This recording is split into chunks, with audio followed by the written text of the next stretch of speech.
During the NBA season, there are always trades. Some are really good, and some are not good at all, and GMs regret it for years to come. One person that was a huge trade at the trade deadline was Isaiah Thomas, a guy that was averaging 16 points a game, and then when he came to Boston, turned his whole career around, and is now his second leading scorer, only behind Russell Westbrook, as he's averaging 29 points per game. So in today's video, I'm going to be going over who are the top 3 worst trades since 2010 in the NBA. First, you have to start off with the Rajon Rondo deal from the Boston Celtics, as the Dallas Mavericks received Rajon Rondo and Dwight Powell, and the Celtics received Brendan Wright, Jay Crowder, and Jameer Nelson, as well as a first-round draft pick. Only one of those players is still remaining with the Boston Celtics, and that is Jay Crowder, but nonetheless, he's a huge piece, and Rajon Rondo is no longer on the Dallas Mavericks, as he's now finding his ways in Chicago. It seemed like a great trade, a 1-2 punch between Dirk and Rajon Rondo, who is a pass-first point guard, and this could be a really good team that could go deep into the playoffs and contend against the San Antonio Spurs, the Golden State Warriors, and had a great coach in Rick Carlisle, but it really didn't turn out that good, because many fights were behold with Rajon Rondo and Rick Carlisle. It seemed like Rajon Rondo wasn't giving his all, and for the Dallas Mavericks to send away 3 big pieces on their team, Brendan Wright, Jay Crowder, and Jameer Nelson, and a top 7 protected 2016 first round pick and a 2016 second round pick. For Rajon Rondo, he played the second half of the season and basically did not do anything for them in the playoffs. And like I said, it looked like Rajon Rondo was going to go back. He had that old team with Paul Pierce, KG, Kendrick Perkins, Jason Terry. It seemed like this was his new team, a team that he could potentially retire on, and this team could be a title contender for many years to come, as Dirk was just trying to win another ring before his season was over, and he called it quits.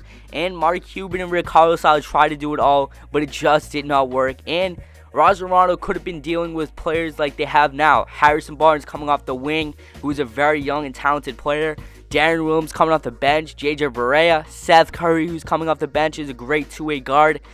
They had many pieces, and Rajon Rondo, if he stayed there, he could have probably had a great career, but just did not work out because Rajon has a different attitude than most players. Coming in at the second worst trade, in my belief, since 2010 was the trade for James Harden, as OKC breaks up a potential dynasty with Russell Westbrook, Kevin Durant, and James Harden, who at the moment, James Harden at this state of time was being a 6-man, and he liked the role. He liked coming off the bench, producing a spark, putting up points, and basically they sent him to the Houston Rockets. James Harden, Cole Aldridge, Lazar Hayward, and the Oklahoma City Thunder received Jeremy Lamb, Kevin Martin in the 2013 first-round pick. Didn't seem that bad at this state of time, but it turned out to be one of the worst trades in NBA history, as you broke up a dynasty between a team that was going to the NBA Finals. They were so close to winning an NBA championship. They were going to Western Conference Finals, but you decided that you couldn't get him back in the offseason, and you just went out and traded him, which was kind of a stupid idea because James Harden could have been your starting shooting guard, and just imagine that big 3 with maybe someone down low as like a Pau Gasol, who they went after a couple years ago. You still have the sniper Kevin Durant, the triple-double threat of Russell Westbrook, and then James Harden, who's in the MVP vote yet again this year, who's almost averaging a triple-double himself. So that would have been a crazy team, but it just could not happen. Next, the worst trade since 2010 in my belief. This could go down as one of the worst trades in NBA history.